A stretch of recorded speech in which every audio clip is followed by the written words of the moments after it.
Welcome back once again, everybody, to HGG 2019. And I am blessed to be back with Gallon, who was mean to me in the break. I won't forget it, but I'll be nice anyway. It's going to be Russia and Denmark. Denmark still smarting from what looked like a won series in more ways than one earlier. And Russia, who, I don't know, didn't seem to do that much wrong. It just didn't happen for them, I think. Yeah, I mean, well, when we go back through those series, right, Denmark clearly had a slip up in their final game where they had a way to generate a lot more tokens and deal with the board in an efficient manner, and they just missed the attack.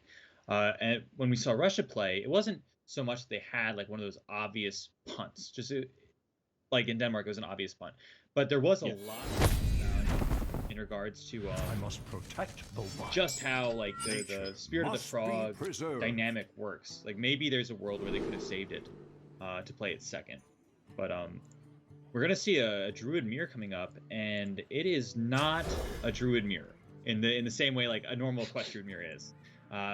Denmark will be on a combo Druid with stuff like Floop's Glorious Gloop, Pounce, Bees, and what they try to do is get this like 30 damage Pounce combo in the late game. Both players do have the Baleful Elise Kuhn combo at the very end, and I wouldn't be surprised to see the combo Druid lean into that as well. But really what this matchup boils down to is completing the quest and drawing throughout your entire deck. Whoever gets to the end game first is probably going to win. Yeah, even though they have different win conditions, it sort of doesn't matter. In fact, the Russian deck is basically the most generic Druid list I've seen. There's nothing wrong with that. It's the one without all the bells and whistles. Just Scenarios, King Ferris, off you go. There were a few people asking about Levitt when he played in the first game, by the way, first round. And he's actually done quite a lot recently. He was 6-3 at Bucharest. But more notably, maybe, is in September, he came third on ladder with Highlander Warrior. That is pretty surprising. Was it an aggressive warrior, or was it more control style? I believe it was the more aggressive one. I didn't actually check the list, but that deck was around a little bit at the time. I remember that Zeno brought it to the Battle Rift finals, and it was quite aggressive. But again, I haven't actually checked. Maybe he played a more controlling one to deal with the Shamans. Levick is off to a pretty good start in this game, I would say. He does have Innervate Nourish for the turn that he completes his quest, which is going to be very powerful, I would say. Fury Hunter also has a fantastic start. Crystal Merchant is like one of the most important cards in these kinds of matchups where neither player is really doing anything early. They often live for quite a while, and again, drawing cards is the name of the game right now. So just having two early on is about as good as a Druid can hope for. Is, however, a bit countered by the fact that they don't have their Nourish. Yeah, obviously it will help them find it, but with Russia having that Nourish, which gives you the mana boost and the card draw, Denmark are going to need to hit that Nourish of their own, or occupy the board to make sure that Russia can't do much. Yeah. If I had to choose between having two Crystal Merchants or a single Crystal Merchant and Nourish, I'd take the single Crystal Merchant and Nourish every single time. Right. They can also become a bit of an issue sometimes. If your opponent refuses to deal with them, you can burn key parts of combos and nasty things can start happening. Sometimes, if you're playing, for example, Control Warrior, the game plan is just give up trying to contest your board if your opponent has two Crystal Merchants and hope they just burn some important piece of their combo. That's actually really funny. I wonder. But Denmark aren't messing around. They feel they can keep this going. The one thing about trying to force Crystal Merchants to overdraw is that often Druids will have a lot of ways to spend their mana, and if they get to a point where they can spend all their mana in turns, like if they have 6 mana, and they just play a hidden Oasis, for example, suddenly the overdraw no longer takes effect. So it's like it sometimes works, but it's really not common. And the combo is quite versatile too. There's fewer cards to burn than you think. Obviously, Elise is one, but a lot of the stuff, like, you can just find another way to do it. Yeah. You just play 36 Ephesus instead or something. Yeah, I would not be surprised to see them just totally ignore going for the combo in this game if it gets to that point. One of the really powerful things in the Druid mirror is once you get to that late game, you have the Coon, you have the Elise, you have the Flute, you have the Banker, is you can start playing like 2 Coons per turn, every single turn for the rest of the game, never going into fatigue, gaining 20 armor every single turn. If that starts happening before the Druid can really get their combo going, well, sure, the Druid can do 30 damage with their Pounce OTK, but if the other guy's at 70 armor, 30 damage doesn't do too much. And we've started seeing games between various Druids now actually going into turn time because there's no way to win. Yeah, they can keep dealing with each other's fun. boards, gaining a lot of armor, but you can't really actually contest. You need something to like break that stalemate, and a lot of times the hands are so optimized or like so refined that you can't really fit anything else in. Yeah, the very nature of it is you get down to 2 or 3 cards and then that's it, that's your hand for the rest of the game, every turn. But at the moment, still a battle for the board. It is relevant. You can just win. We can see that Fury Hunter's early Crystal Merchants are causing him a little bit of stress right now. The fact that he can't cast Nourish this turn because it's going to overdraw potentially really important cards means that he's going to be behind on mana if Levick elects to do that. Elects to cast his own Nourish, excuse me. He does get down a War Druid Lodi, which is actually really powerful in this matchup. It's hard to answer a stealth Lodi, and the spell power that you get from it just being on board is so relevant in a lot of scenarios. Yeah, you've got quite a lot of spells that obviously in your deck, and he just sits there forever sometimes. It's really tempting to just unstealth him and start hitting people with it, but it's almost always wrong. Power takes metal. I see a lot of people at lower ranks make that mistake of de-stealthing and just trying to use it to kill one minion. Even here, he could have the opportunity to like trade his Lodi and go face for 5, but I don't think it's really worth it. I think just trading the Oasis Surgery instead makes a lot more sense. Keeping War Druid Lodi stealth is like one of the critical things to do in the mid game. It puts a lot less pressure on you to like clear the board. Instead of having to use 2 Starfalls, you only have to use 1. Instead of having to use like 2 Stoics, you only have to use 1, for example. And when your teammate is Silver Name, all you can hear is hit him for 5 in your ear. just leave it up. I'm down with that too. I like that quite a bit. I suspect that was the discussion there. Levitt thinking about whether to trade and Silver Name just going, smoke him, man.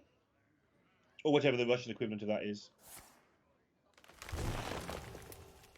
I'm not going to hazard a guess. No, I definitely don't want to hazard guesses in Russian. I'd make some alarming accident and upset my friends.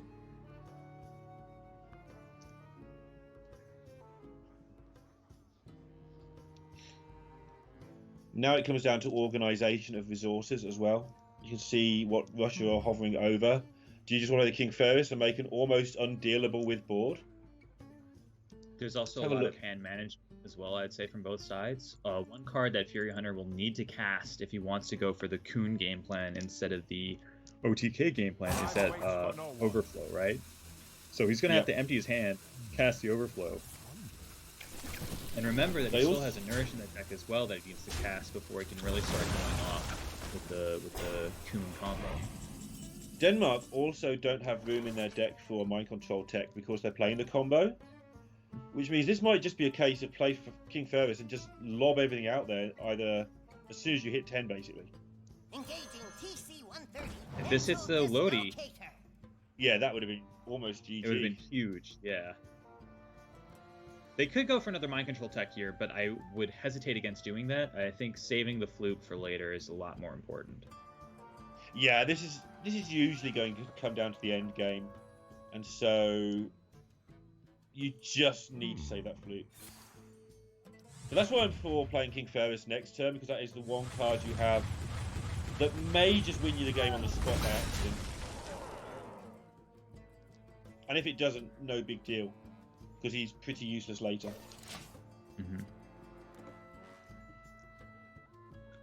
I'm going to take a quick look at the Russian Druid deck list real quick. I just want to see if they have a Baleful Banker or not.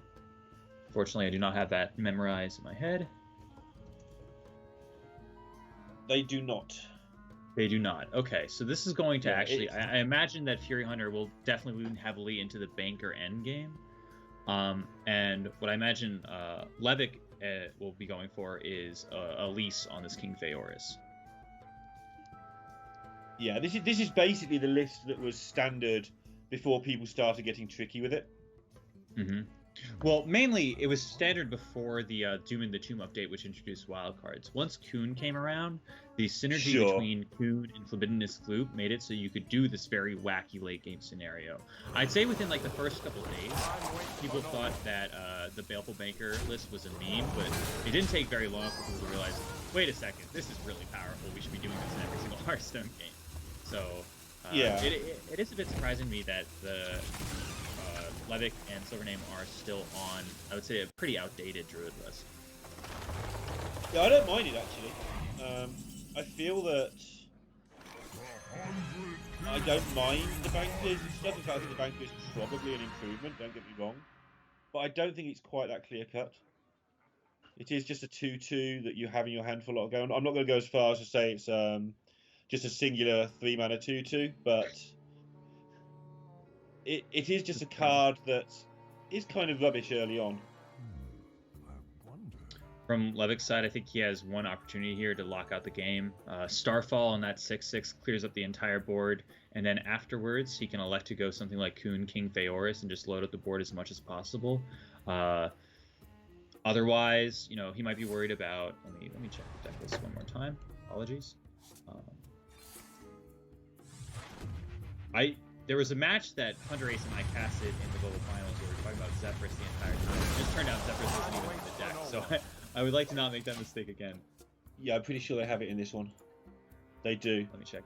Yeah, I believe Denmark has a Zephyrus in their list. I just want to make sure. So, like, from Levick's side, he could elect to do something like Starfall, play the 4-mana Kuhn, play another King Phaeorus, but you end up in a really awkward spot if the opponent has a Zephyrus and they can just go Twisting Nether, for example. Yeah, especially now that Overflow is being cast, the chance of Zephyrus being active is a lot higher, and we can see it is.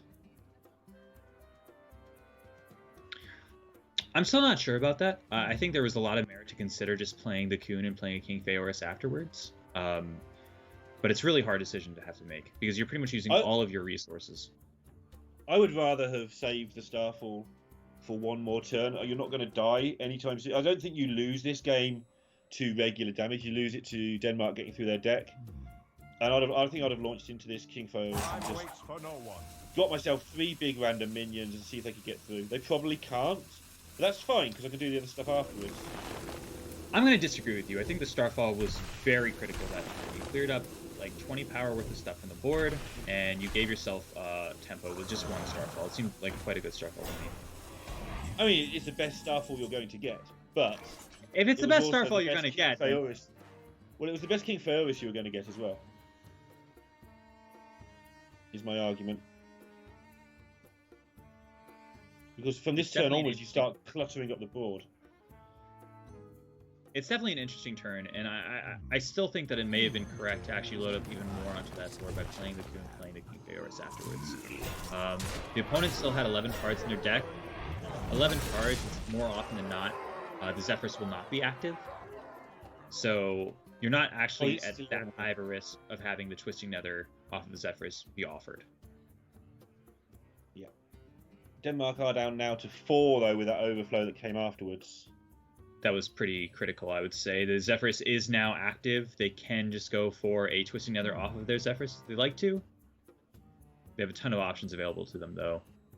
Elise active as well if they start trying to clear out their hand.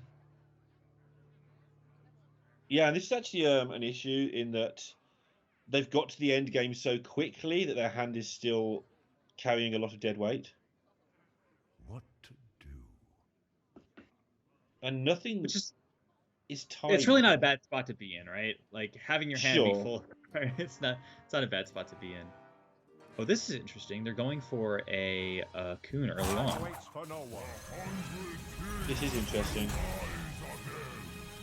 I thought we might see them dump with like Pyromancers and Starfalls and Discoveries there. Let's go for a gigantic swing turn instead.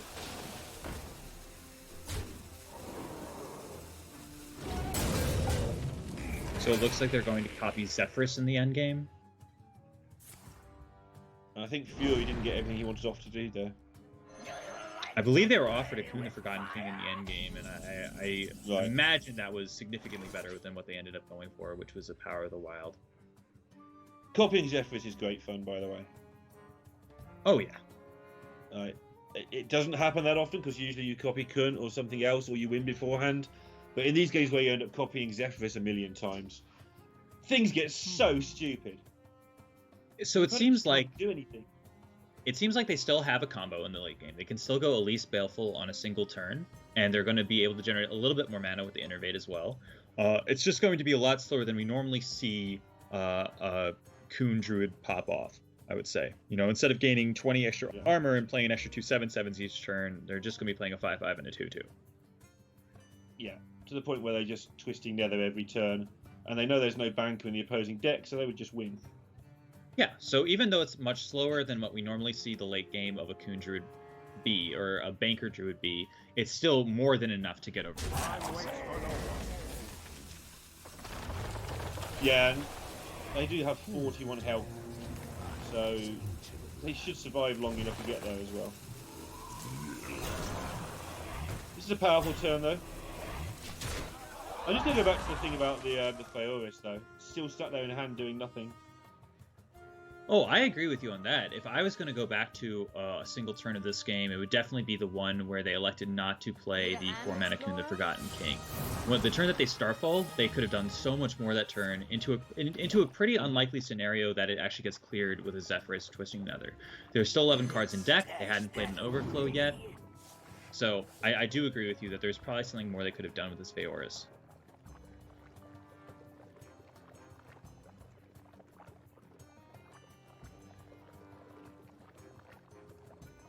The ongoing sound effects of a bubbling druid. Haven't seen that for a while. They actually have a staggering amount of mana to work with right now. But they don't have that much time. It's about to come up to the rope, as you can see there from the countdown on the left. Time waits for no one. And we've already had 1.5 actions in Denmark. They need to do things. Because these animations aren't quick. This stupid slow genie. It takes a while to have a thing. Looks like they got the Shadow Flame.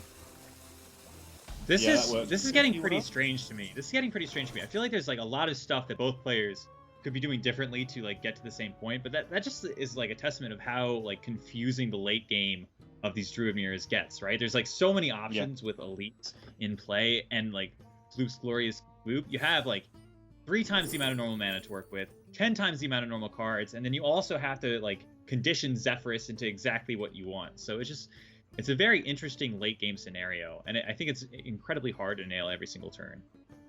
The other hard thing to do in this situation is to let it go.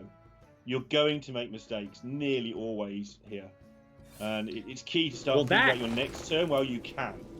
I'm going to disagree with you right there. You never let it go. You always want to try as hard as possible to do as well every single Hearthstone turn. That attitude, I disagree with. I think just because you come back to the game afterwards and have a look at what you could have done better. Sure. But not during the game. Sure. During the game, you've got to get onto your next turn because you've just proved you haven't got enough time. That's my fight, and I'll fight. If that's your take, I agree with you. If a turn is too hard, you should be going back and looking at it, trying to figure out how to improve. What could you have done differently? And I'm sure that throughout this game, that was just a language barrier thing, I think, there. Because we both agree, but during the game, you've got to get on with the next turn. I'm out of cards. What's this hand turn into? From Fury Hunter's perspective? Yeah, it's actually what we'd expect, give or take. I'd say that Fury Hunter is in a commanding spot here. He's going to... Yeah.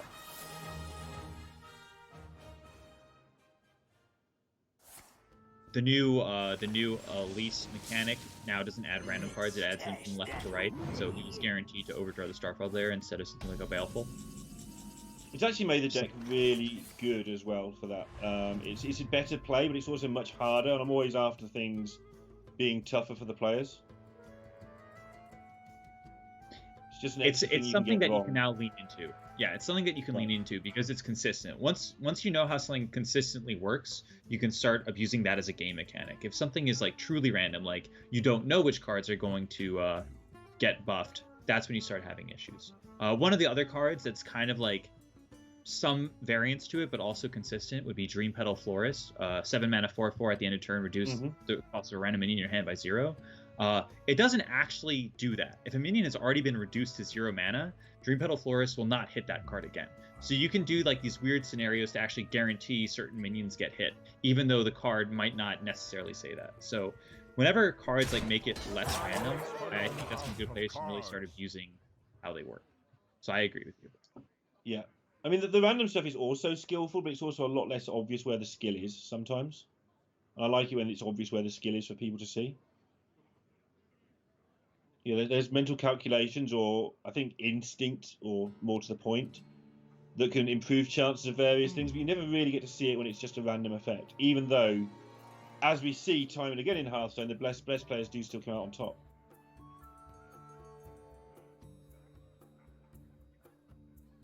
I think this game has been pretty much locked for Fury Hunter for quite a while.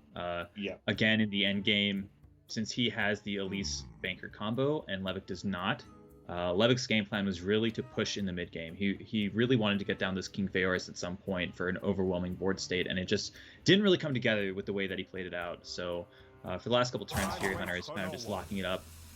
He still has a lot of really tough turns ahead of him, but tough in the way that making it optimal is tough. Making it good enough isn't, you know? Yeah. There's so many things he could do here. Zephyrus plus Tyrion is probably way more than enough to actually lock out this game. Yeah, I can't see. I mean, what?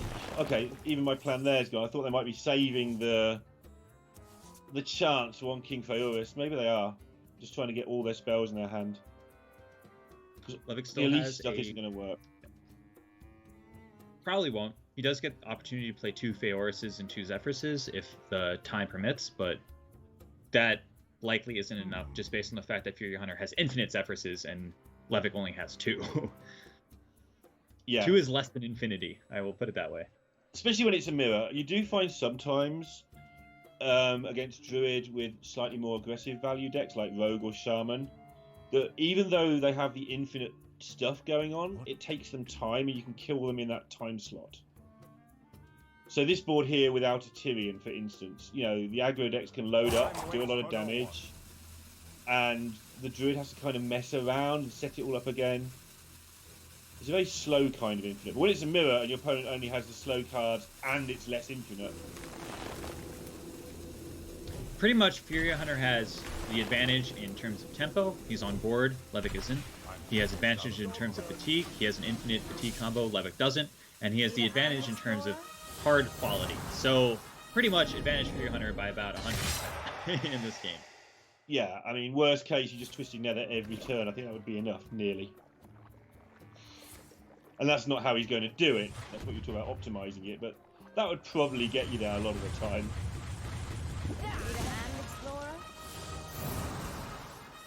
Oh, the theme music, make it stop. Writing is on the wall right now. Levick can stabilize for quite a bit. He can stave off this pressure every couple of turns. He's got 2 Twisting Nethers off of these Zephyruses. He could even go for something like a Mind Control tech maybe in hopes of getting that Tyrion, but you know, Twisting Nether here really doesn't accomplish anything besides stalling out the game. Stalling out the game will not help. Now, if Zephyrus was really smart, it would offer a Baleful Banker. And if it was a cheater, it would offer Baleful Banker. Oh yeah, it's got to be. It was really funny when Zephyrus was released. People didn't actually know how the card worked, so people thought it could offer like Shadow Step and Youthful Brewmaster. And I was like theory crafting with someone, and it was like, so if a rogue just on turn 3 goes Coin, Knife Juggler, Zephyrus, and it keeps giving him Shadow Step, is that just game over? Unfortunately, that's not the case. Well, fortunately for the health of the game, that's not the case. But it was pretty cool to think about. Let's stash that away. Yeah, luckily that card had been play tested a significantly amount, and certain things weren't allowed to happen. It's actually It's a cool surprising card. how well Zephyrus plays. I'm not gonna lie. Yes. To get that card to actually work properly has like so much testing and programming that you need to do. So like the fact that it's like relatively close to perfect is crazy. There's still a couple like yeah. There's like a couple like hiccups here and there, but go ahead. No, on Twitter they were replying actively, looking for people. You know, has your Zephyrus done something dumb? Can you send us the exact screenshots of the situation? Because they were very happy with it, but they wanted it to be even better. Yeah.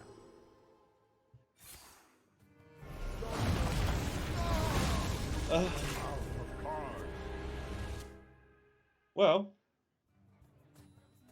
this is the turn. Need a hand, Explorer? Fury Hunter can do that same thing every single turn, which is exactly.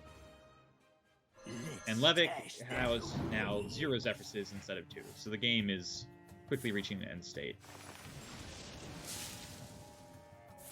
Can't get it to turn it because they've got no way of putting cards back in their own deck, which is normally you're out in this situation. There's the Edwin Van Cleef. The Brotherhood shall prevail.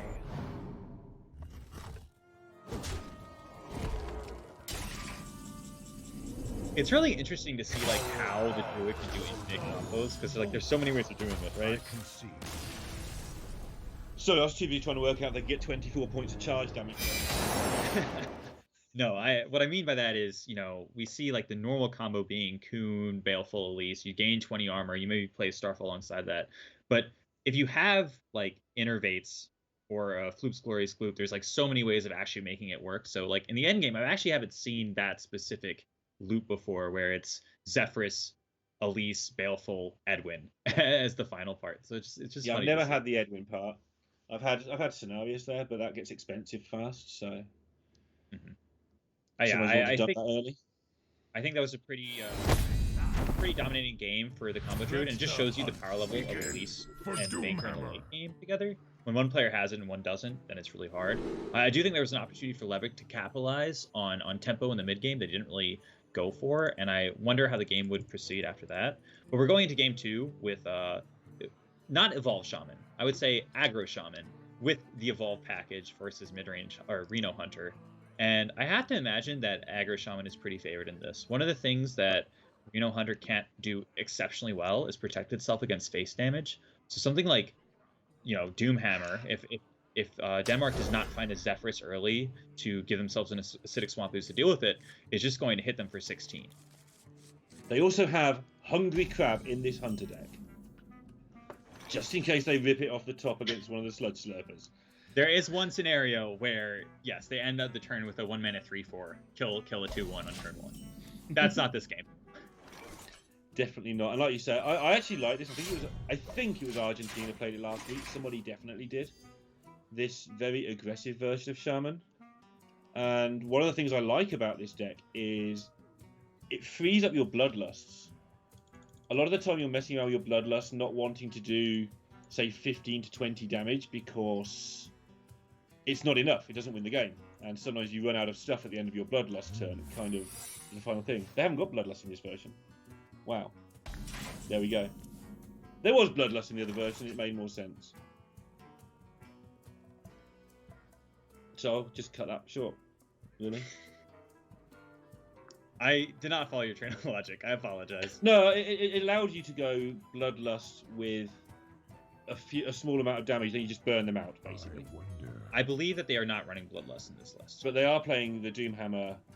Yes. And they've got no space for the Bloodlust. Yep. So, cutting bits and pieces, one mutate, which I think is becoming more and more standard now, actually, across all Shaman decks. I think Germany are only running one mutate later today. And the rest is what you'd expect. Still got the crazy evolve combo, etc. in there. That's kind of like where the power level of Shaman right now really is at. Every single Shaman list does have Desert Hare, Evolve, Mobu, Flesh Shaper. It's really kind of pushed the entire class to a whole nother level. There's and that Freddy Crab you were talking terrified. There he is. Freddy saw that, and that meant something to him straight away. I get a this is feeling he kind of what knows I'm the hand. talking about. Already, from Levik's perspective, right? He is going to deal at least 11 damage, if not 12, with the third hit of the Lickum. A single Overload card would put it at dealing 15 damage this turn, or 14, excuse me, with just 2 cards.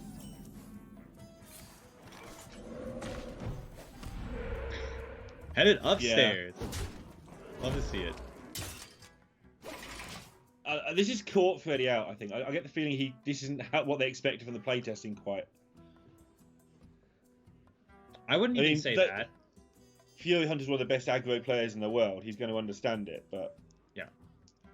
For me, what it strikes me as is just the fact that this specific Shaman list is really good at honing in on Reno Hunter's weakness, or Highlander Hunter's weakness. The fact that you can pretty much always go face against Reno Hunter. They don't have taunts, they don't have healing, because they're generally the aggressive deck. This is like one way to actually get underneath what their game plan is. But who wins the race here? Looking at Levik's hand, the fact that he has Lightning Storm is going to be pretty impactful. The fact he has everything helps a lot.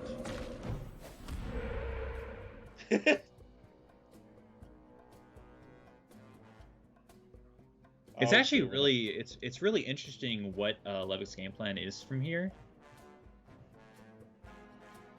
There's a lot he can do. Something like Spirit of the Frog plus mutate the totem could just get him closer to that range. He's not in danger of dying, and it will not proc the Rat Trap. It also saves the Lightning Storm with the Electra for the following turn, which would clear up pretty much every single board that Freddy can muster. I think it's really hard to say, though. Lightning Storm here obviously looks really appealing just due to the fact that you're not going to be taking, 10 damage the following turn at minimum. Obviously, you're going to want to kill them, which you should do easily enough before turn. Before you get Dynatame with Brand in the face. That's like the end of the line where you can lose the race. A really interesting play from Levik there. He decides to hit first to play around exactly what you see Freddy B pick up, which is the Snake Trap. The hit on the 3/3 will both proc the Snake Trap and guarantee that the Lightning Storm kills the 3/3. So, a weird looking play, but if you understand what his mindset is, that's exactly it.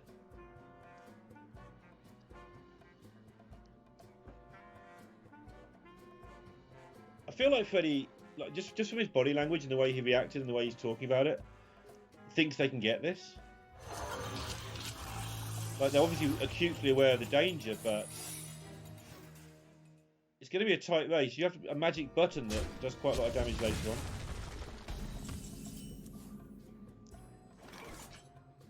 They decided trade there instead of going face, so it seems like they think they're losing the race right now if they're making that trade.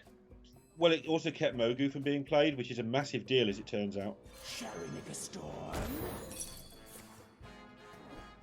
I don't know if I agree with that with the sniping play, but sure, fair enough. That's yeah.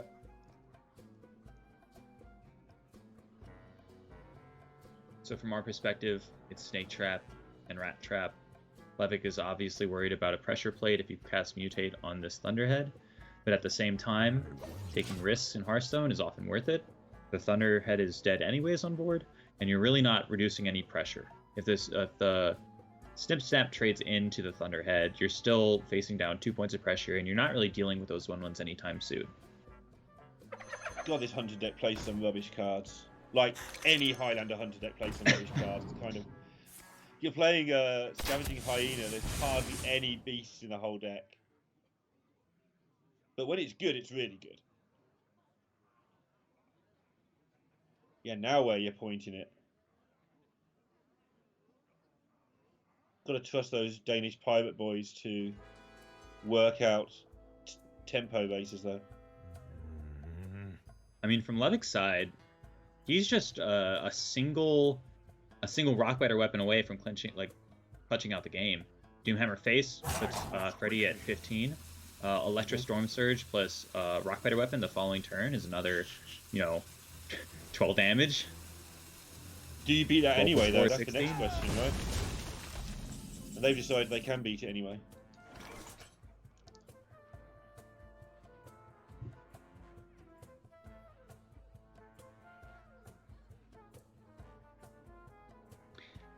They're one good I pickup away from imagine getting this, but that Levick is really interested in developing a Doomhammer this turn. His game plan really is only limited by mana. The fact that he has a Spirit of the Frog that he can just start cycling through his deck is going to be so important. The only limiting factor is the fact that Freddy has a kill clock on him. It's only going to be a couple turns before Levick actually dies. So the question is, can he get to the point where his Spirit of the Frog will cycle to his damage cards, like Rock Rider Weapon, like the second Lava Burst, before Freddy kills him? Yeah, you need enough mana to be able to do that in one turn. And that could well be next turn. A Taunt Totem here is pretty big. That affects a lot of factors. I know you know this, but Rockbiter is the only 2 mana spell in the deck. You're not going to miss. That sounds right. If Spirit of the Frog... So the interesting thing about Spirit of the Frog is right now the only 1 mana spell Levick has is a Mutate. There's a world where, Spirit of the Frog plus a 0 mana spell gets you 1 mana spell. You have 3 mana remaining. Let's say it's a Lightning Bolt. You Lightning Bolt face, they go down to 12. You got a Rock Rider. Oh, you're still off at that point. And this is the game now, by the way, because they've drawn the kill command.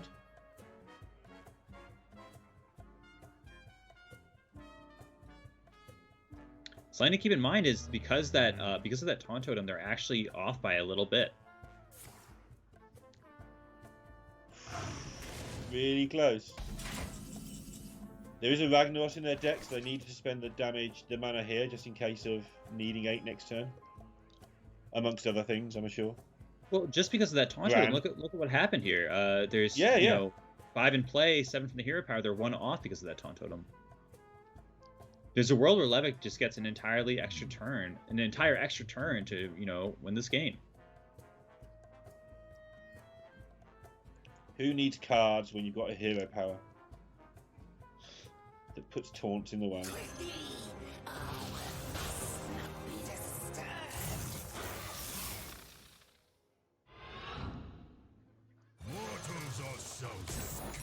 I am very surprised at what's going on. Wow.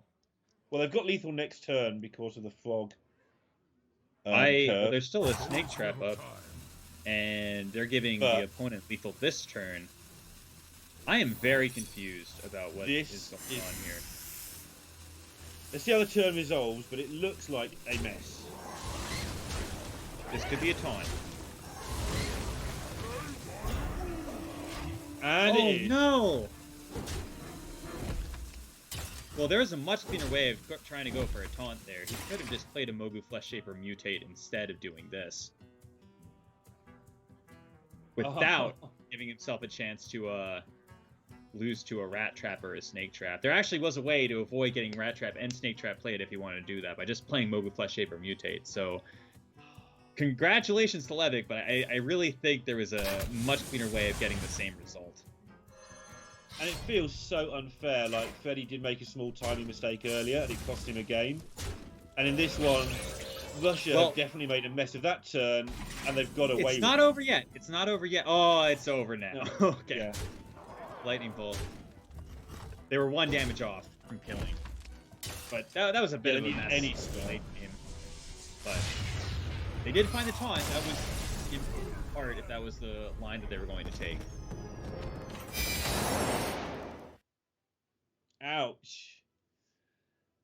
Ah. Sometimes you get away with it.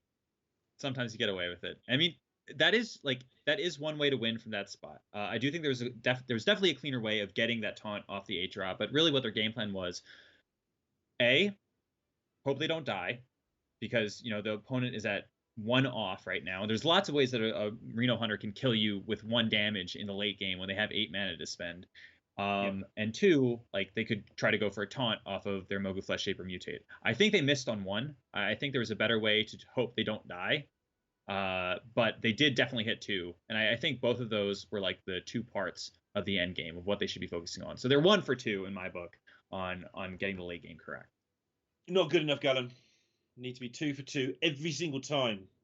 Well, it looks like this time 1 for 2 was more than enough. So sometimes it works out, See, before you were a GM, you were like, oh, you know what, we should talk about misplays and stuff. Now you're a GM, it's like, no one ever does anything wrong. It's all lovely and smiley. Well, that's not true either. You are picking up mistakes.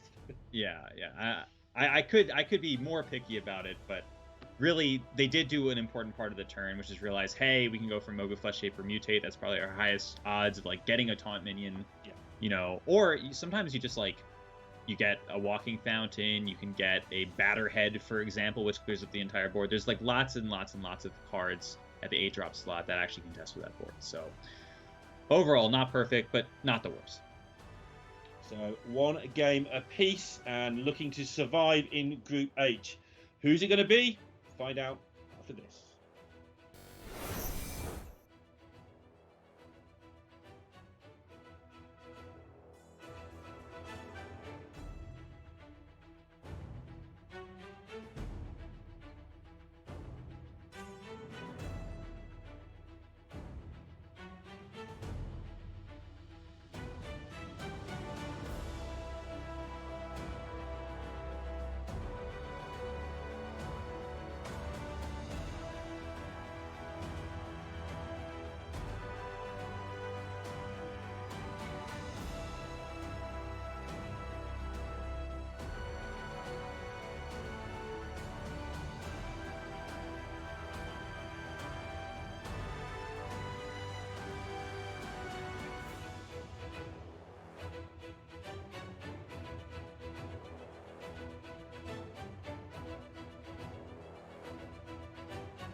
Welcome back once again to Hearthstone Global Games 2019. And this week we're going through the second half of the teams. And as you can see here, we're halfway through this Denmark-Russian Federation elimination match. Winners will get to play Ukraine for a right to play next week. And the losers lose.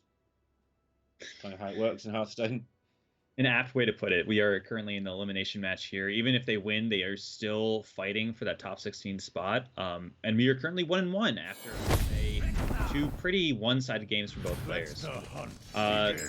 Freddy will be on Reno Hunter or Highlander Hunter against Levik's Quest Druid. The Quest Druid that he's playing is not the weird one. It is a normal King Feoris late game kind of Quest Druid. Yeah, extremely normal, in fact. And we weren't over keen how they played it in the mirror, but that's because their win condition wasn't the same as their opponents, and they played into it a little bit. Mm-hmm. But this is a match that they should be much more comfortable playing, I would think. I'm gonna take an opposite stance here. I think that Highlander Hunter is very favored versus Quest Druid. And especially with safe. Freddy, yeah, I'd say like Okay. 60-40. Okay. The secret list, maybe not as much, but I mean, looking at Freddy's hand, I'm using the small game sample size. I think his hand is quite good in this matchup specifically. Having an animal companion and a hyena alpha are both really strong cards, especially with a secret. And the secret that they have is probably the best secret that they can get. You know, Snake Trap is one that actively fights for tempo if Levick tries to use his hero power, or if he doesn't, that means that the hyena alpha will be active. So overall, that alongside the fact that they have Dino Tamer Brand, which is easily the strongest card in the matchup, I really have to give the edge to Freddy in this specific game. That's interesting. I personally found it to be a lot closer than this, but I'll bow to your judgment on this occasion. And this certainly is, the little things are huge. Like getting a 4/4 here is a massive deal.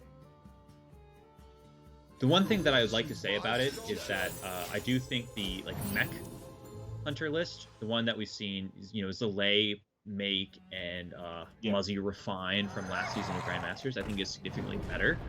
Just more stuff in play instead of secrets is often how you beat Druid. You know, they're not really worried about snipe or pressure plate or stuff like that, even though those do have some like secondary uses. For example, pressure plate is very good for Sid and Oasis because it actually kills the 6/6, but overall, I think stuff in play is more important. I mean, when you get this start, and you do get this start quite often, you win a lot of the games as the hunter, especially with Bran in hand. I would argue this is... It's very funny because looking at Freddy's face at the start of this, when the Zephyrs attacked it, he was like, "Oh no," because he thought a swipe was coming, and then he saw the hero power. I was like, "Wait a second, what just happened?" So yeah, very reactive players, and I like to see it. Leads to entertaining moments. Yeah, Freddy is somebody I would love to see win this event. He's been such an active part of the Hearthstone community and the top level of pros for a long time, and has got very, very little recognition outside of the pro circuit. Would love him to be part of the winning team, but I say that about a quarter of the players.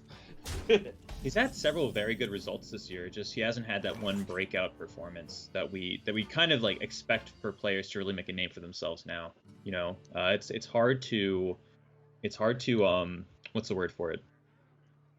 Can you hear me, by the way? Game right now? Yeah, I can hear you. I can't see the pictures. Okay, neither can I. It's hard to like get a name for yourself without getting that big win. So Freddy's still looking for that. Yeah, and he's absolutely one of those people. As I get a terrifying close-up of Derek's face, Freddy is one of those people who has been at every level of the game, either competing or supporting those competing for as long as the last 3 years, something like that. And so the game is back. So we'll see again now. There we go. We were experiencing a couple technical issues for just a second, but we are back. It looks like what we expected to happen happened. You know, swipe was used to deal with the board. And Freddy is most likely going to just keep playing for tempo and Unleash the Beast costs 6 mana, and he's got 6 mana. Yes.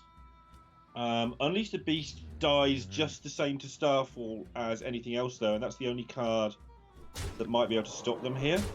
It does trade easily with an Oasis Surge, so you might thin out your deck and play the Subject 9, so your future draws are better. Because you may notice anyway. You may notice that Levick is at 6 life, so if a Oasis Surger or a Starfall comes out, he is dead. So we can play Subject 9 if we're Danish, and win with Brand next turn, or at least have purified draws to try and get maybe a Hunter's Mark or something. A Hunter's Mark? A Kill Command or something. Definitely an option. It was close, definitely. Because now you're off curve for 2 turns if you're not playing Bran, which you probably are. I have to imagine that Bran is coming out this turn. Especially with the Ragnaros picked up. Yeah. Yeah. Because now your curve is beautiful. If 1/8/8 gets dealt with, you just win with the other one. I think what's really interesting is how Freddy will decide to use his mana, or like how to use his attacks. Sorry, mana, obviously Bran, but like something that could be in Freddy's mind right now is he could use that King Crush to value trade instead of just sending it face. You know, it protects a lot of his minions from dying. For example, if he plays an 8/8, kills the 6/6 with it, suddenly he has a 4/4 and a 2/1 left over. If Levick responds with a Starfall, it's very often that he's not going to actually have a tool to fight back. afterwards, and the Ragnaros will come down and just deal that last remaining 8 points of damage, if necessary. Yeah, it's not a straightforward play. All that being said, an 8-8 going face is probably great. Well, the 8-8 is also out of range of the Starfall. You can only do 7 with that, so... There are several ways to get out of range. Mostly, hitting the person in the face for 8 damage is more than good enough. And looking at the board from the overall state, it's clearly the correct play. You get to push a little bit more chip, even through a Starfall. You protect yourself against Starfall. And most of the stuff that kills the 8-8 ends with Levick losing the game, just due to the fact that Ragnaros plus the 2 chip damage from the brand will deal 10. And as we can see, down to the bare bones here. It's not even a spell, so a minion, so you can't even get an X12 next turn.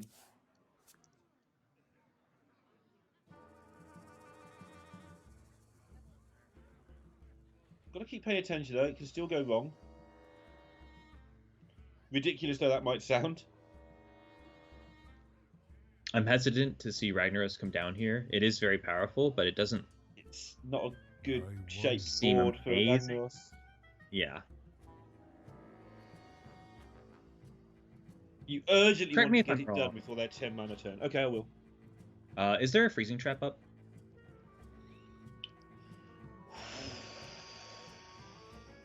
That's a toughie. Because there is a world where Freddie B could do something like trade his 8-8 into the 3-4, play a Unleash the Beast, and just end the turn, leave the 6/6 up. I'm a pretty big fan of this, actually. I don't know. If there's a freezing trap up, the others makes were quite in a his bit of hand. sense. Yeah, this makes quite a bit of sense. Yeah, all the others were in his hand. So yes.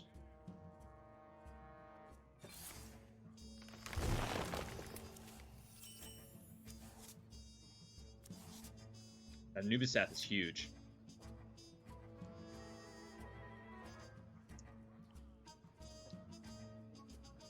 Yes. They're gonna get to that cunt turn. More Druid Lodi off of this Worthy Expedition would be a huge pickup as well. Crystal Power lets him deal with this 8/5.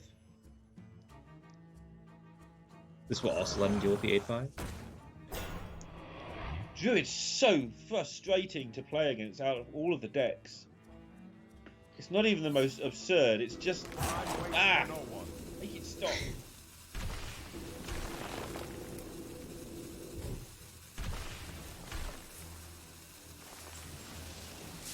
Freddy is very dismayed right now. It's kind of funny, honestly. I'm glad I like he's Freddy got the quite a cam bit. on. Yeah. Outside of the game, Freddy is a very jovial person. I've had the chance to talk with him at quite a few events this year, and every single time, you know, it's like, "Hey, Galen, how's your record this tournament? Oh, I hope you do well. You know, I saw you play earlier. You did great." Stuff like that. So it's just funny to see in game his personality changes quite a bit. He's very focused on winning. He's a cyclist, right? Or used to be a good cyclist, I believe. I don't know if he still does it. So I think that's another game, sport, whatever you want to call it, where you've really got to be focused the entirety of what you're doing. It's not just about being super fit, which you have to be as well. So strategic planning in that game as well.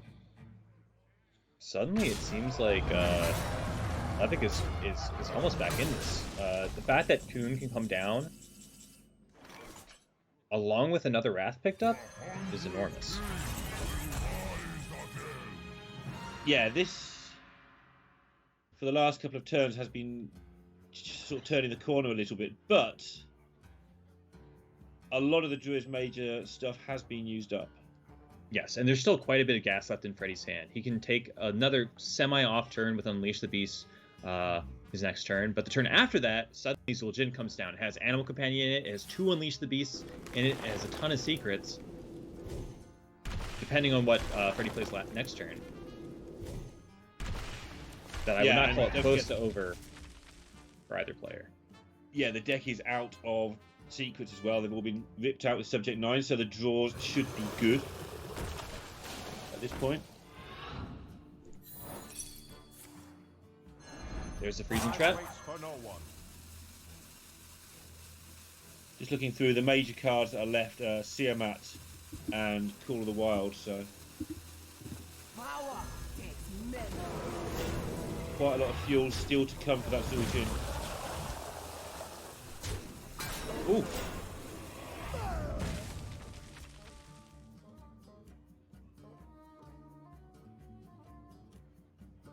The Murloc Eater is not having the best of days. It is a 1-mana 1/2. It is It's also interesting. a beast for your kill command, I guess. That's fair. But really, it's not impactful. Yeah, I don't mean for now. In terms of deck construction, if you know, some of the cards in the deck aren't that impactful anyway, so I don't mind it. One of the cool things about Highlander decks in general is the fact that you can add a lot of like very tech cards because the power level of your Zephyrus, of your Bran are just so strong that you just want more answers. And even if the answers aren't like amazing, it's still good enough to have. So what you mean is you can add a load of tech cards without Crane shouting at you and saying you're an idiot. Well, I mean, Crane might 'Cause you still can be always add shouting a load and of saying tech. you're an idiot, but that's half the Sure. fun of playing a Hearthstone game, making a deck. Behold, jewels of the Yeah, sun. you can always add tech cards to a deck, but then you have to put up with the Crane calling you an idiot thing. But yeah, I mean, this Hungry Crab could easily be a mind control tech, just looking at the board right now, for instance, just to be annoying. Alright, It's starting to sound an awful lot like Zephyrus to me, if that could be a mind control tech. It could also be a BGH. You ever think about that? Zephyrus is just like the tech card for people that complain always about a certain card in their list. Yeah.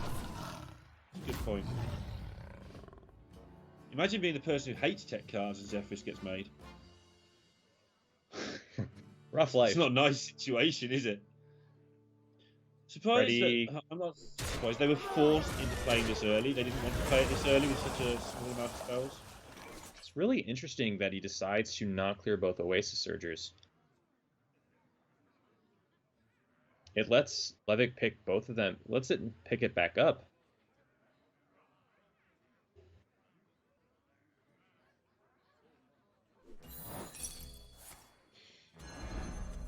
Yeah. See this 10 drop? It's really good. Not so good right now, actually. But... I find this very. I hesitate to say this, but I think that Freddie may have made another small error here by giving Levick an Oasis Surger. It's going to be pretty tough to fight through that, I think. It's going to proc the snipe, and then there's not even a snipe in this, but like it's still just very powerful on board. Have Russia, this is always a question you don't ask your co-caster because if one of you's missed it, the other has. Do you happen to know if they've got another Innovate left? They've got 2 in their deck. Because of me playing Coon after a freezing trap is where I was going with that. Playing Coon after a freezing trap? That doesn't work. Maybe Denmark heard, oh, you can't do that, can you? You can't just innovate up to 12. What? That's not how the rules work. This is a play. gonna- If you try to do that on a Hearthstone broadcast, I will make fun of you. Okay? I'll do it at some point. It's 12 mana. How much mana do you have when you innervate at 10 mana, Lorinda? 10. All Still right. 10. Yes. Bad Lorinda. It's been all day. I've only just done the first one. We're doing well. You're doing good. You're doing good. The annoying thing is I've made that mistake recently as well. And not recently, and even less recently than that. If it makes 10 you feel plus any 2 is better, 12, man. I have seen a current Grandmaster make that mistake at some point last year. Ooh. Awesome. But I will not say their name. No, don't drop them in it because they're not here to defend Yeah. themselves. I am here to defend Exactly. myself. I'm quite happy to be made fun of. What I mean by that is it's a more common mistake than you might think. Good. Ready? Just how my brain processes numbers. Can't they just at least run a Murloc in their deck? Just so this has some late game use. But yes, back to the game. I'm a huge fan of going Amazing this base. board can't be dealt with. I mean, it can be pretty well dealt with, but it's amazing there isn't just anything left for the Druid to just wipe it out with.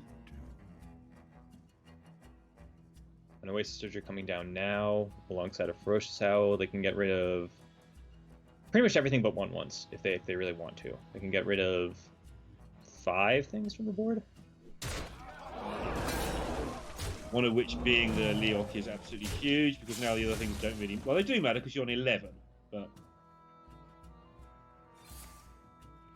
No, you're not on 11 anymore. Whoa. Freddy sits forward now. The Elise is still not active for Levick. Yeah.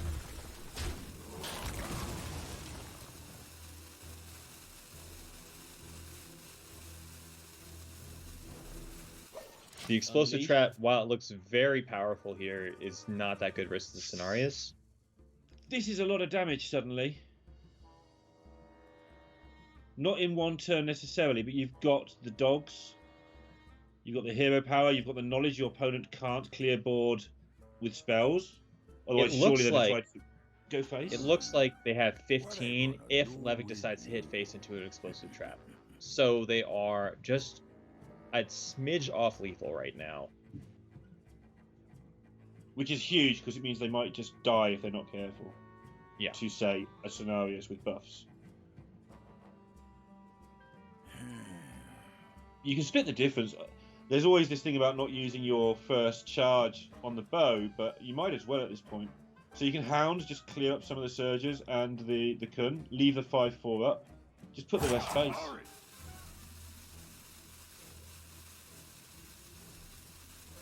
Unleash the Hounds this turn makes a lot of sense. But if they're going to play Cenarius next turn, you could just push forward now, try to deny it as much as possible.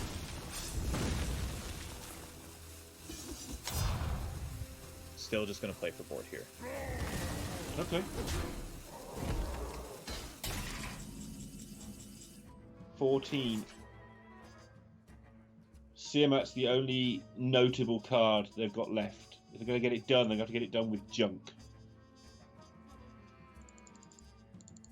And that's from memory. They may have played it. Have they played a Zephyr? I don't think they've played a Zephyrus yet either.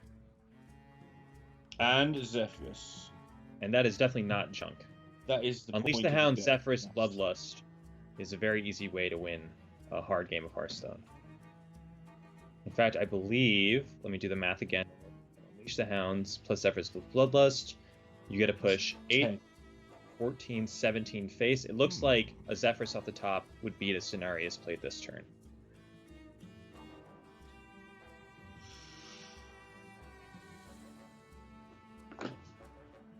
Time waits for no one. It's a tough call for Levick because Cenarius is pretty much the only way to protect himself. Right. Alright. Zephyrus off the top for Freddy. It's an easy way to win this game. Spellbreaker? No, that is a secret keeper. Oof. I believe that they are still in this game. They shouldn't be dead. There's 20 on board, but there's healing and there's ways to kill some of the board, so they're not dead yet.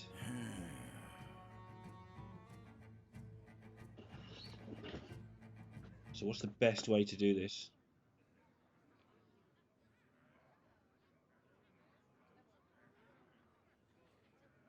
I mean, there's plenty of good ways, but are there any ways that really maximize everything?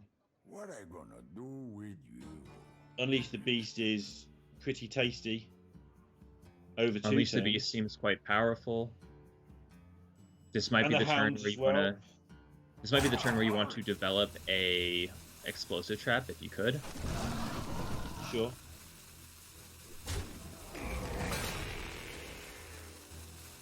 Yeah, get the extra charge on your weapon as well. Oh no. Even a snipe, either one of these makes sense. Explosive trap is just more damage in the long run. Freddy is still looking for that Zephyrus off the top.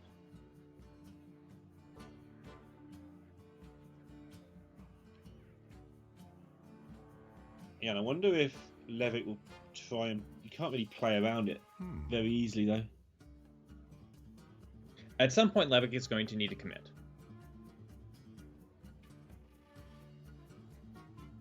I think earlier rather than later makes the most sense. Yeah, if you're waiting for one card to destroy you, then waiting around doesn't seem that great. Like, they're not going to take hit from minions ever again if they don't want to.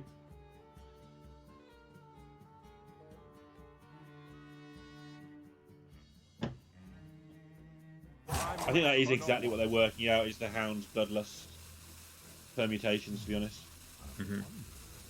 The only problem is that if they don't give them a Hound's Bloodlust, there could just be a world where, you know, they get a Pyroblast instead, for example. Sure. So you've got to put the damage on, because that does take 2 turns. I think they've got it. No? That's a Freddy was deadly shot, celebrating. yeah.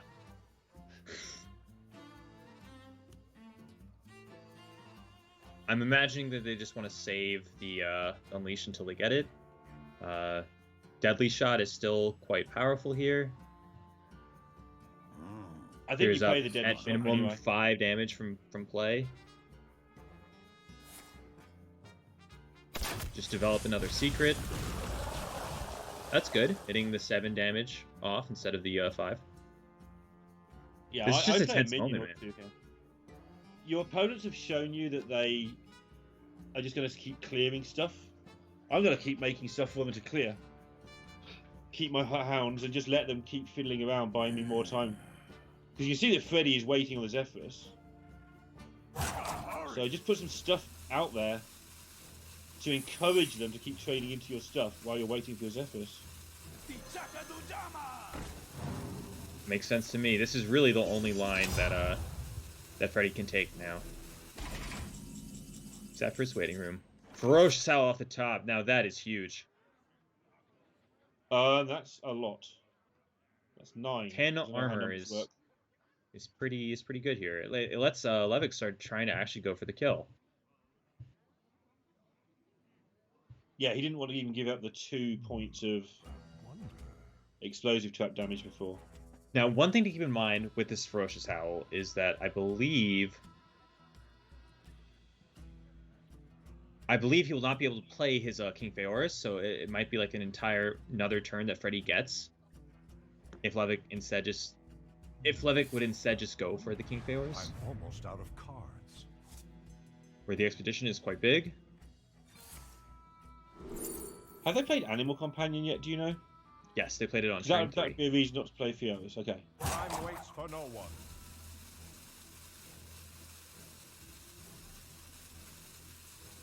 You know what? I think I might have taken Ancient of Law there and just innovated it out and gained myself 5 health. And also summon a Rat Trap for your opponent. Maybe let's not do that then.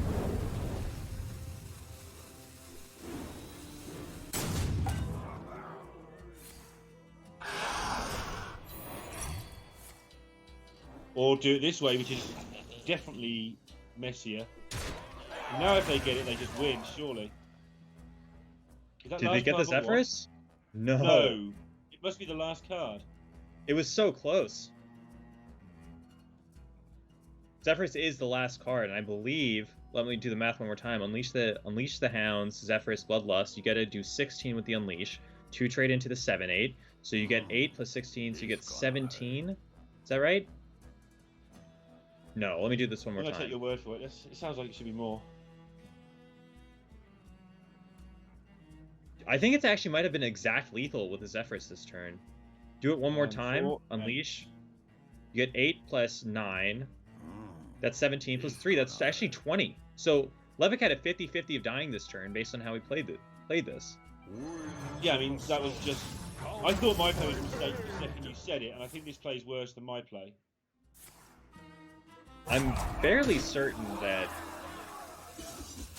I don't want to say it, man, but Russia is getting quite fortunate with how these games are panning out. They are tossing away percentage left and right. Yeah. I'd like to see Denmark take it after this. yeah, no offense to Levick and Silvername at all, but I'm with you on this.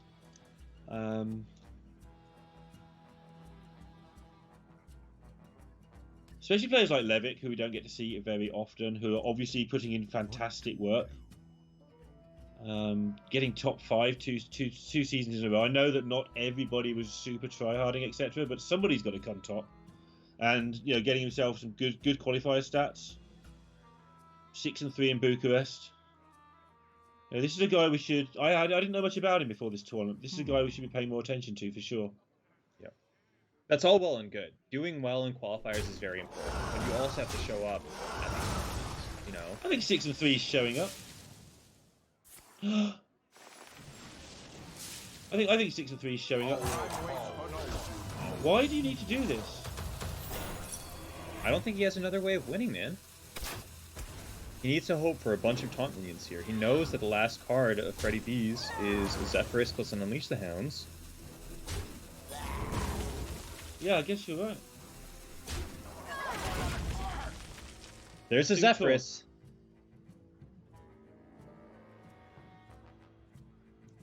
I mean, he's got it. Freddy can't believe it. The fact that Zephyrus is literally the last card in his deck and he still gets to do the combo. You've got to take your time with Zephyrus things, though. If you do it in the wrong order, you get offered the wrong cards. Thankfully, Bloodlust is offered. Yeah. This is where you get your teammate to work things out for you while you're busy doing the mechanics. It's a rare time where you just say, Fury Hunter, we've won, right?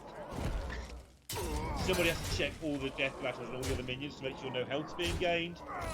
And there's that smile. Put that one to bed. Which we knew would happen after about turn 6 when they got that fast start, right?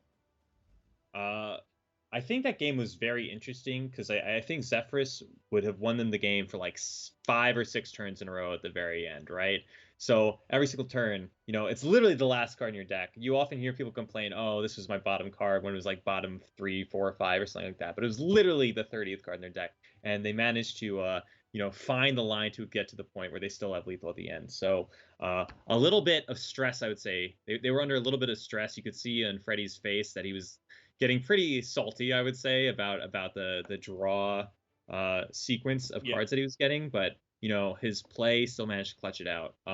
There's a lot of shaky stuff the right side of that game. I really think there was a better way of piloting some of the final turns, especially like near the end when, you know, Levick gave up about a 50-50 to just instantly lose the game due to the fact that he procced a rat trap.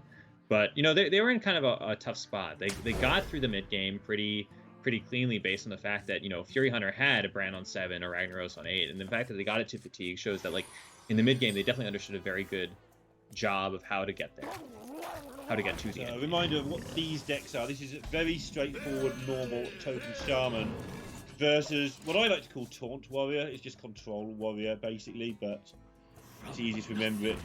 Armageddillo and a load of Taunts. That's basically what the deck is. Yeah, it's kind of like the old list of Control Warrior, which is pretty funny. You know, it does have Emperor Tharasan from the reintroduction of wildcards, but besides that, it doesn't have stuff like N'Zoth, it doesn't have Cartu Defender, it doesn't have Sylvanas, anything like greedy Death Rattle package. It's just based around, you know, like its end game is really just Tharasaning a Youthful Brewmaster and Elysiana and trying to get 2 Elysianas. And then hope to get a better deck than the one you started with. Yeah. Well, that's not too hard. Yeah. I love these decks, but build a deck that tries to make a better deck as it goes. Just start off with a better deck. But no, joking aside, this is probably pretty well aimed at this Shaman deck. I like Fury Hunter's decision to pick an Ancestral Healing off of his Ethereal Lackey. While it doesn't really do anything on its own, it's a really nice combo with Spirit of the Frog. Yeah. Pretty much says 0 mana, draw a 1-cost spell from your deck. Which, if you have good 1-cost spells like Evolve, yeah, sign me up. It's a good card. It's also kind of important because you quite often end up in these horrible 50-50 spots when you're going for your 0 into 1 off a frog. Because there's Voltaic Burst or Evolve. And 2 50-50s is so much better than 1 50-50, etc. depending which one you want. Just want to say for everyone watching that a new card has been revealed. You can check it out on Play Hearthstone. It's called Secure the Deck, a 1-mana Druid side quest. And the side quest is attack twice with your hero, and the reward is add 3 claw spells to your hand, claw being the 1-mana, gain 2 armor, and give your hero 2 attack for the rest of the turn. Ooh. Very cool. Interesting. It also seems like a hunter side quest was revealed as well. Clear the way. Summon 3 rush minions, and your reward, summon a 4/4 griffin with rush. And these both cost 1 mana. So if you activate those are actually pretty powerful. Meanwhile, we have 1 hair on the board. And if you were reading the card and not watching the board state, you'd never work out how that got there.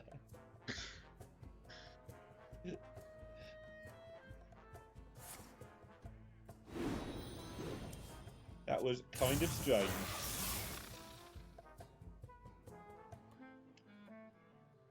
Yeah, the cards coming sort of 2 or 3 a day now, I think, as we are approaching the new season, which everyone's forgotten about, even though people look forward to new cards because everyone's busy playing Battlegrounds. Do you mean the actual Hearthstone? Yeah, this thing that we're talking about right now. The card game based on the awesome Battlegrounds game. No. Battlegrounds, Heroes of yeah. Hearthstone. I believe they actually dropped Heroes of Hearthstone a couple of years ago. That was Heroes of Warcraft. Oh, there we go. Right. Battlegrounds is Heroes of Hearthstone. Gotcha. Yeah.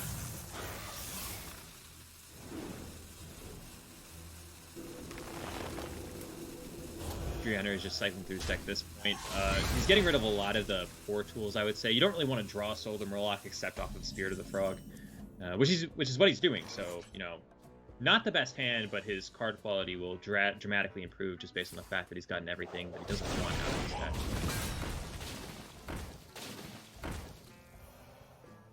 Yep, taking emergency action to deal with these things because they know what's coming. Chance of Bloodlust, chance of Stormbringer, don't want any of that nonsense going on.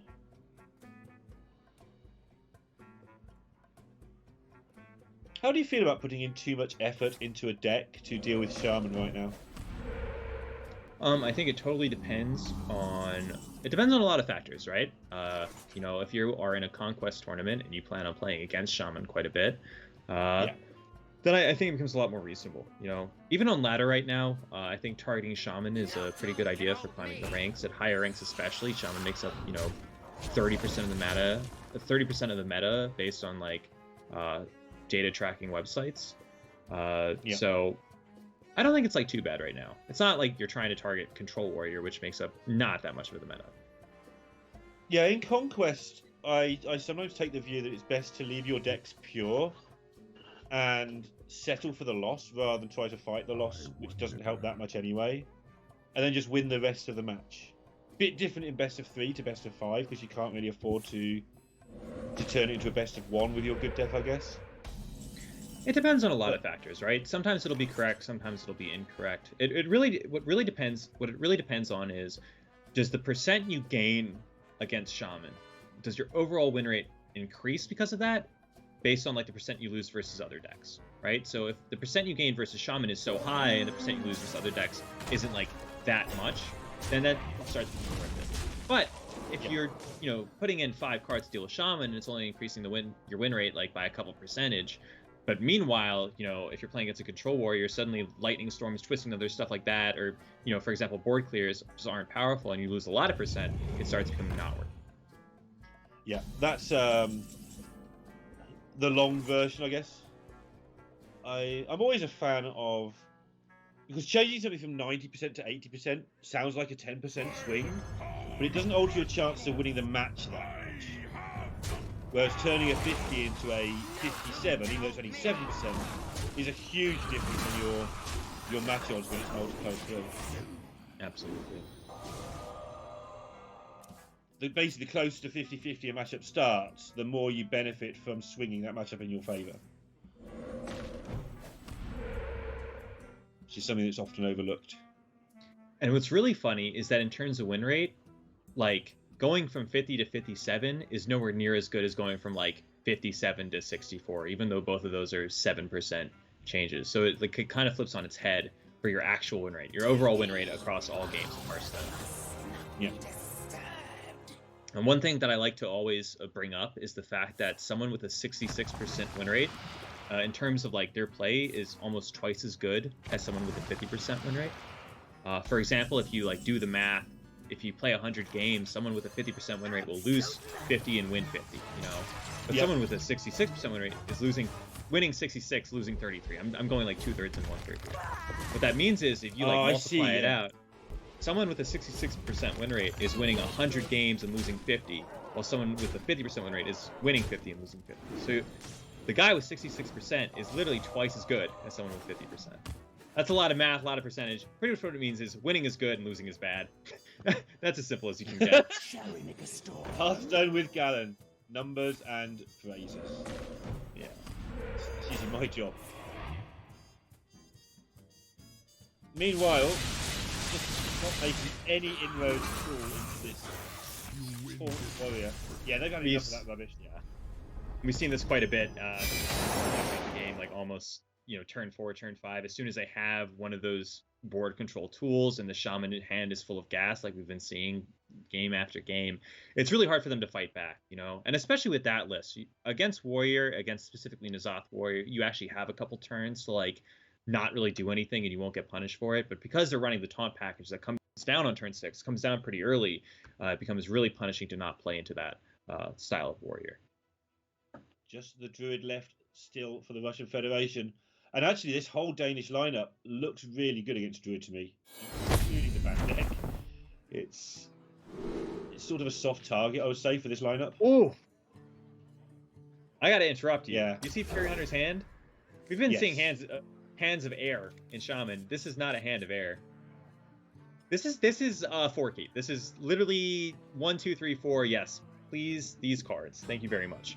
Yeah, because the coin just rounds out the job. In case there's any doubt anyway, you've got the coin as well, so you don't even need to get a spell. Having the coin versus quest Druid helps in so many ways. You deny their quest for like a whole nother turn.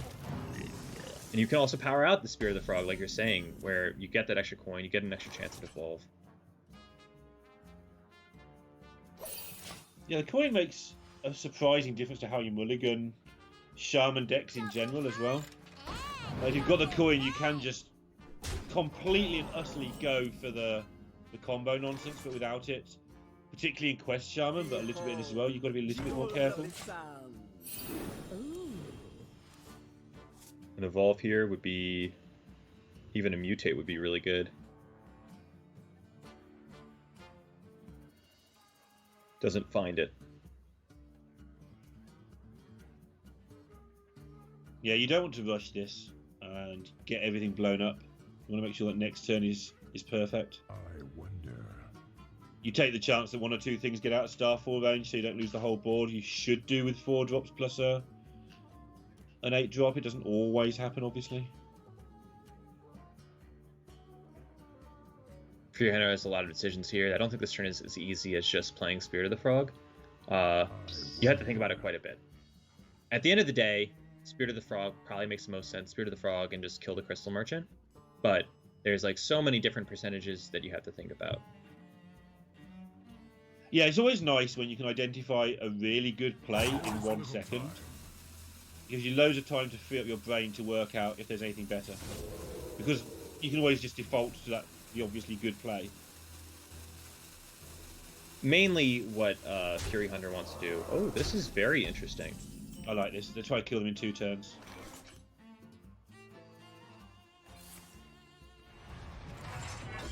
I think as a general rule, this would be a really bad play. I think in this specific situation, you're going to go pretty all in here with no air to get out of it if it goes wrong. And they've got the evolve. I think they picked up the evolve based on that very large smile on Fury Hunter's face. This is why they didn't bother trading, because they're all in. Well, there's no comeback. My only reason, so there's a couple things from both perspectives. I feel like Levick may have been a way too hasty with his decision to just Ferocious Owl last turn. Like, Yeah, he could have just hero powered instead and denied this Mogu Flesh Shaper Evolve. But if Fury Hunter was thinking about that, he knows that that's available for Levick, correct? Yeah, The option to as well. And just miss it. I know you missed a quest bump, but missing a quest bump isn't always bad when you save the game. While this ends up panning out really, really well for Fury Hunter, I would say, the fact that he gets to have this Mogu Flesh Shaper, I think if Levick was actually, like, laser focused on what Fury Hunter's game plan was, I actually think that Fury Hunter would have gotten a bit punished based on the fact that he went face instead. However, it pans out for him very well because it seems like, from my perspective, that Levick may have made an error here.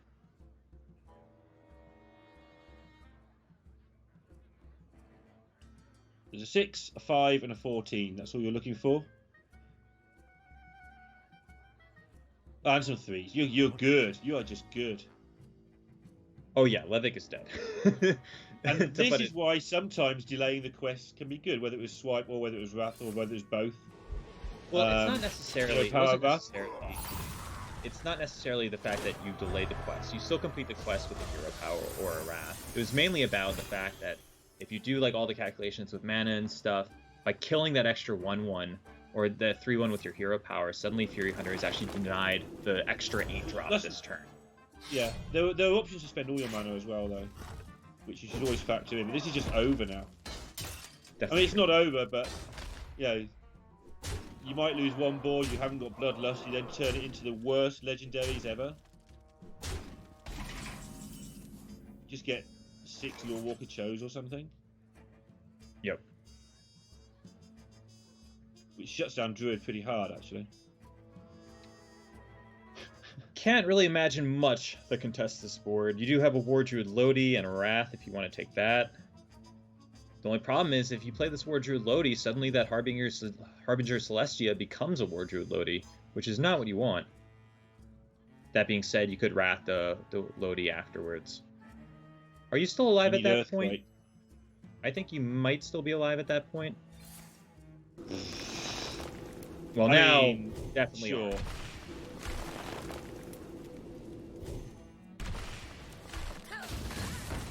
See how much this means to these two as well. Fury Hunter and Freddy both been very, very animated throughout all their games. And they've still got one more to come, assuming they get through this as well. That's not going to do it.